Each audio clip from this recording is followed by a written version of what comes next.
Sophie की दुनिया एक दार्शनिक उपन्यास है जो पाठकों को दर्शन शास्त्र के इतिहास की यात्रा पर ले जाता है। यह कहानी 14 वर्षीय लड़की सोफी आमुंडसेन की है, जिसे एक दिन एक रहस्यमयी पत्र मिलता है जिसमें लिखा होता है, तुम कौन हो? और इसी सवाल से उसकी दार्शनिक यात्रा शुरू होती है। सोफी की दुनिया केवल एक उपन्यास नहीं, बल्कि दर्शन शास्त्र सिखाने वाली अनोखी किताब है जो हजारों साल पुराने दार्शनिक विचारों को सरल और रोचक तरीके से प्रस्तुत करती है। यह 1991 में नॉर्वेजियन भाषा में प्रकाशित हुई थी और बाद में 60 से अधिक भाषाओं में अनुवादित होकर 4 करोड़ से अधिक प्रतियां बेच चुकी हैं। कहानी की शुरुआत एक गहरे सवाल से होती है, तुम कौन हो? यही सवाल सोफी को दर्शन की दुनिया में ले जाता है। इस किताब का सबसे बड़ा रहस्य यह है कि सोफी और उसकी दुनिया असल में किसी और की कल्पना मात्र है, जो पाठकों को सोचने पर मजबूर कर देता है कि क्या हमारी दुनिया भी वैसी ही हो सकती है। इसमें सुकरात, प्लेटो, अरस्तु, डेकार्ट, कांट, नीत्शे और कई अन्य दार्शनिकों के विचारों को आसानी से समझाया गया है। जैसे जैसे कहानी आगे बढ़ती है, सोफी को एहसास होता है कि वह खुद किसी किताब का पात्र है, जिससे पाठकों को अपनी वास्तविकता पर सवाल करने के लिए प्रेरित किया जाता है। इस किताब को जोस्टीन गॉर्डर ने लिखा था, जो खुद दर्शन शास्त्र के शिक्षक थे, और उनकी शिक्षा का प्रभाव इस किताब में साफ झलकता है। यह किताब यथार्थ और कल्पना के बीच का खेल प्रस्तुत करती है और यह सवाल उठाती है कि क्या हम भी किसी और की लिखी हुई कहानी का हिस्सा हो सकते हैं।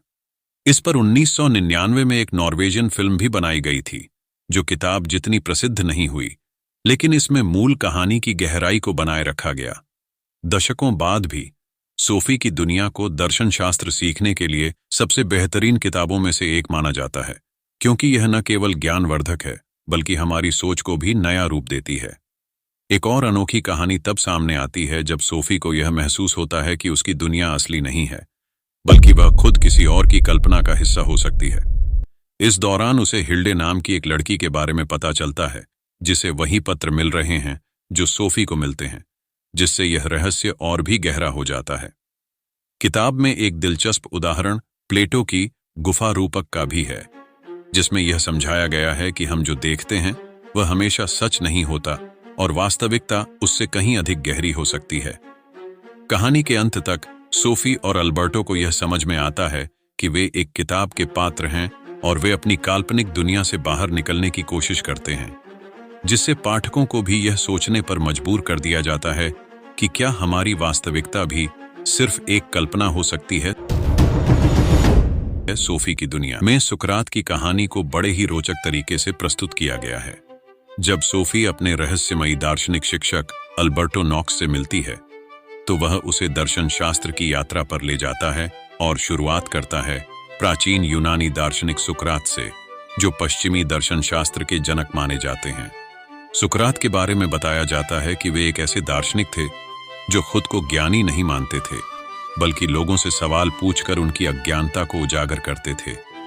उन्होंने एथेंस की गलियों में घूम घूम कर लोगों से सवाल किए, जैसे सच्चा ज्ञान क्या है, कॉम्पोनेंट प्लेसमेंट, न्याय क्या है, कॉम्पोनेंट प्लेसमेंट और सही और गलत का वास्तविक अर्थ क्या है। उनका मानना था कि सच्चा ज्ञान तभी आता है जब हम अपनी अज्ञानता को स्वीकार करते हैं।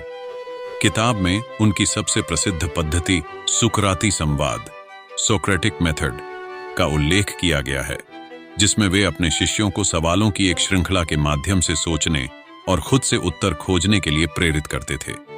इस पद्धति का उपयोग करके वे यह साबित करते थे कि अधिकतर लोग जिन चीजों को सच मानते हैं वे केवल भ्रम होती हैं। सुकरात का जीवन दुखद मोड़ लेता है जब उन्हें एथेंस की सरकार द्वारा युवाओं को भ्रष्ट करने और देवताओं का अपमान करने के आरोप में मौत की सजा दी जाती है। किताब में बताया गया है कि कैसे सुकरात ने अपने विचारों से समझौता करने से इनकार कर दिया और खुशी खुशी जहर हेमलॉक का प्याला पीकर अपनी जान दे दी। उनकी इस साहसिक मृत्यु ने उन्हें अमर बना दिया और उनके शिष्य प्लेटो ने उनके विचारों को आगे बढ़ाया।